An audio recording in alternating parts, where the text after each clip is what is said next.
guys for coming. Lovely other poets and Andrew. Somebody in here smells really good. Just caught a whiff.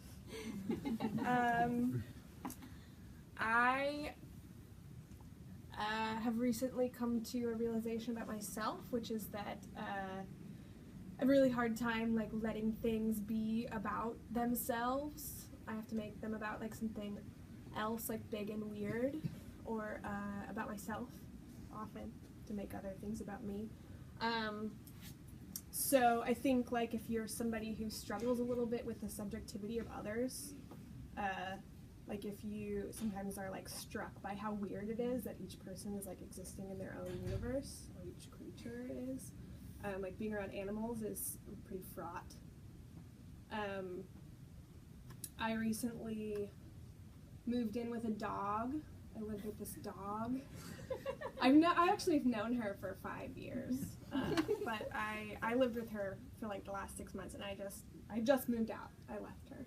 She's not my dog. And as Andrew said, she was almost here, but unfortunately he went through the proper channels to ask if she could come, and Greg Abbott said she's banned from all public institutions, which, to be honest, like, I would ban her too. She's objectively a bad dog. But so I moved in with her, and before I lived with her, like, I thought she was kind of funny. She's like sort of like a chunky little dude, with like really like witchy eyes, and like just kind of like a weird guy. But once I moved in with her, I got really weird about her. I became obsessive. I'm not the only person who's obsessed with this creature. But I decided to make I decided to do something with my feelings and make something. And I did, and I like really kind of got like super weird about it. And then once it was done, it was so small.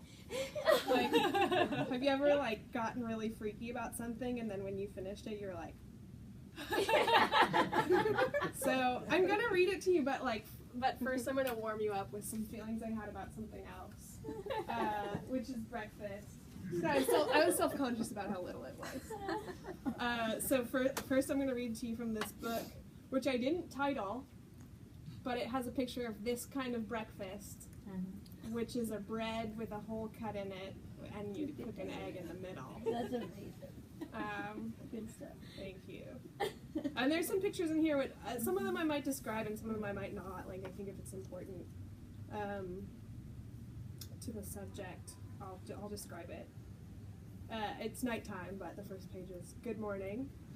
It's a picture of an egg. That's right. Your life does feel like an existential joke. You are a fabrication. So is breakfast. Let's explore. And then it says, "Prepare yourself," and it's a picture of a hairy person in a skillet. This page is called "Goo and Breakfast." You may have noticed that breakfast is the mushiest meal of the day, featuring mouthfeels like thick goop, savory wiggle, and reliably spreadable. No big coincidence here. Breakfast is the gatekeeper meal between our soupy unconscious and our crusty waking selves, and thusly it deserves some special attention. Breakfast is a good time to decide who you are while you are still mushy from sleep. Some people really like to eat the same breakfast every day, which is totally cool, in a routines and uniforms, aesthetic kind of way. Maybe if you're feeling unfocused and a little floppy, this is a thing you could try. On the other hand, if stuck and heavy is how you've been living for a while, mixing up your breakfast thing might help. We ought to allow ourselves the wiggle room of having a new thing from time to time. Humans are fluid, but a base level, "I fed myself this morning," goes a long way in any direction. Okay, this page is a little interactive. It's got the picture from the front. It says, "Question, what is this called?" I've noticed that a lot of people have different names for this breakfast. If anybody feels like saying what they call it right now, that would Egg in a nest. Egg in a nest. Egg in a basket. Birdie in a what? Nest. Birdie in a nest. Toad in a hole. Toad in a hole. That's what my dad called it. Birdie in a nest. Birdie in a nest. Yeah. I have a list here. It's incomplete. I've got egg in a frame, one-bedroom egg. The Cyclops. This one's my dad's contribution. Chicken's nightlight. I thought that was really good. No range egg. Bird's eye view. That's French. That view part. Baby in a well. Solar mouse hole. Also my dad. Shipwrecked sailor. No range egg. The yellow porpoise. Singularity. Egg in a frame is a given. Oh, okay, yeah, this one's interactive too. It's kind of a chart. It's a Venn diagram of what's acceptable at breakfast, not acceptable, and in the middle is a case-by-case basis. I'll just read you a few selections. Things I think are acceptable at breakfast. Hot drink. Lapsang Souchong. That's kind of it's a hot drink often. Pets. Shirking of minor responsibility. Egg. New nicknames. I think that's a nice time to try out new nicknames. Again, like if you're feeling like pretty squishy, like you're not totally set on who you are, a good time to try out new nicknames. Doling out of bag lunches. Gentle admonishment. Not in like a you really fucked up last night kind of way, but like I've been thinking like maybe it would be cool if you would not.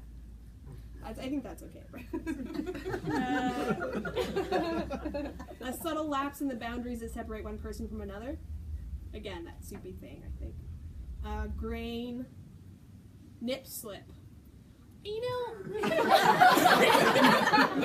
I just, you know, like I don't think there needs to be a lot of like pomp and circumstance with that stuff. Made up songs. Banking. Gotta take care of stuff. Funny swearing. I think that's an all the time thing. Not acceptable. Cold tortilla. What is that? I hate that. Jellyfish. Dumping. Don't dump people at breakfast. Screaming. Surprise deadlines.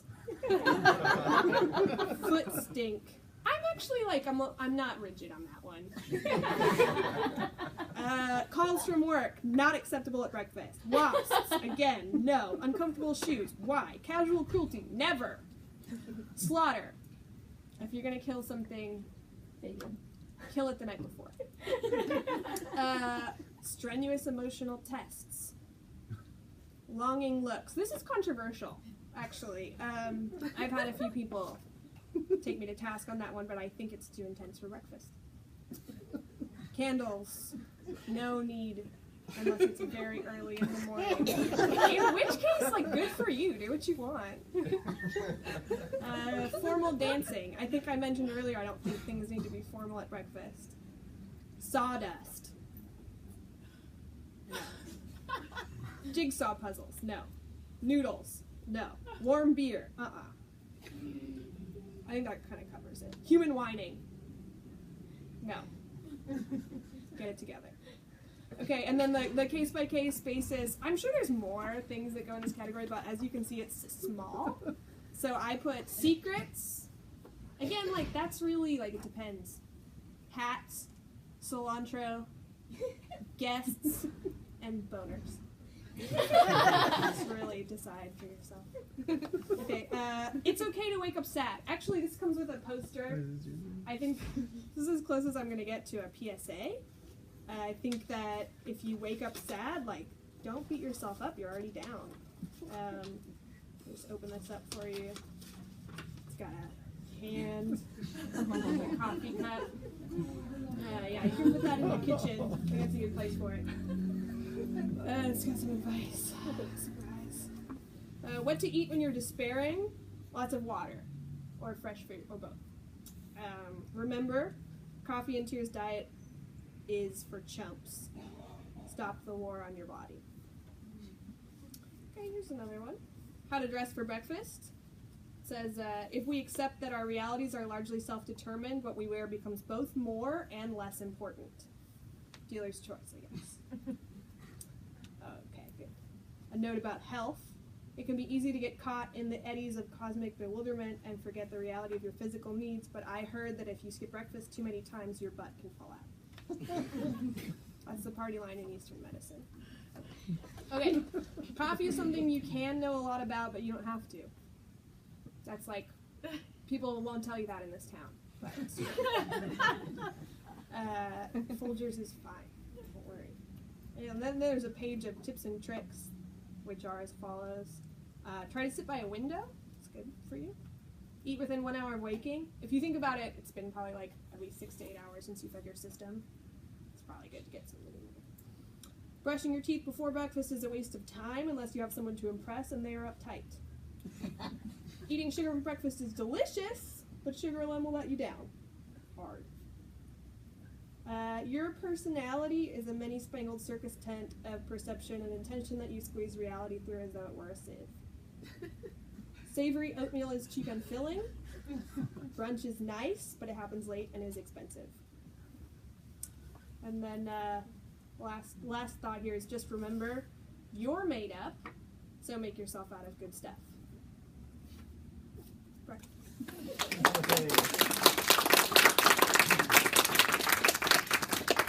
Now I'm going to get to this tiny situation about the dog.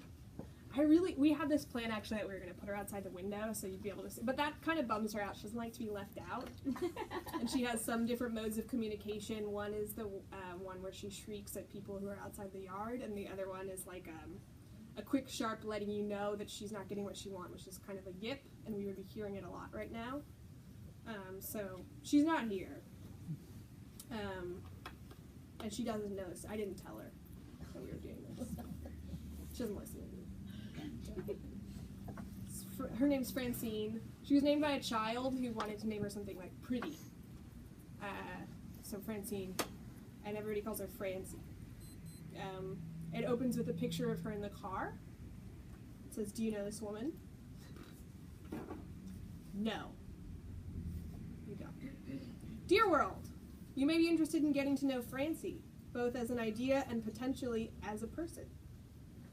Unfortunately, she's pretty busy and may not have time for your shit. Francie is occupied running wild in the garden of earthly delight, and the compost of earthly delight, the trash pile of earthly delight, and also the cat box of earthly delight. There's another picture of her. It's actually this picture, so you can just look at this one with the twinkles. Francie has a pretty strong personal brand. She's an ecstatic sensualist. 12 years into a lifelong pleasure hunt. Her feverish pursuit is so singular and focused it verges on the mystical. This is a small picture of Francie. It says world's worst Pisces. I didn't want to put this in the book, but as you know, Pisces are supposed to be self-sacrificing, sensitive, and giving. Francie is none of these things. Francie does not care much for astrology or moon stuff. She does her own waxing and waning. If you come home and she's gibbous and hard to the touch, she's been out getting worldly. Of course, Francie is on a diet, but she is wily and uncontainable and passionately committed to cheating. Francie is willing to destroy herself to find God in a tater tot. Ask yourself, am I that devoted to anything? Here's the multiple choice. If you answer no, like I do, there's a frowny. And then if you answer yes, there's a place where you can list those things that you're devoted to. This part's addressed to Francie. She can't read, but. Dear Francie, time is strange. I read on the internet that each moment is happening forever all at once. If it's true, then you are correct. Dinner is, in fact, always. Unfortunately, that means not dinner is also constant. For our purposes, linearly speaking, at this time, dinner is not yet. Not yet. This part's addressed to me, I guess. Dear Diary, found Francie down the block scumming through the neighbor's trash. Now she's back, perving around in the yard. Tonight she's gonna lie in her bed farting evil farts and not even remember why. Then there's another picture of Francie in space, and it says, "Are you plagued by nostalgia, memory, regret?" Okay, Francie's not. Though Francie has no children of her own, she knows it takes a village, and doesn't hesitate to scream at kids behaving recklessly on their hoverboards. I have seen grown human people lose their shit over this dog. I swear I'm not the only person. Her stubby magnetism flirts with the occult. Francie, what kind of spell do you have us under? This is a picture. It's got Francie, a snake, a plant, a drumstick, and a candle. Francie is trying to fit the whole world into her small potato body. And why not? Perhaps she's interested in her own capacity. How can she know her true limitations if she doesn't examine her borders? If she doesn't push to the edge of her known perimeters, how will she know where she truly ends and the world begins? And there's a picture of her looking out a car window. All right. That's the end of it.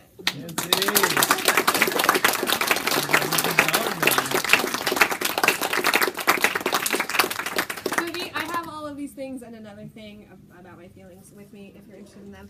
These, I only made 30, and I obsessively painted Francie with glow-in-the-dark paint on the cover of each one.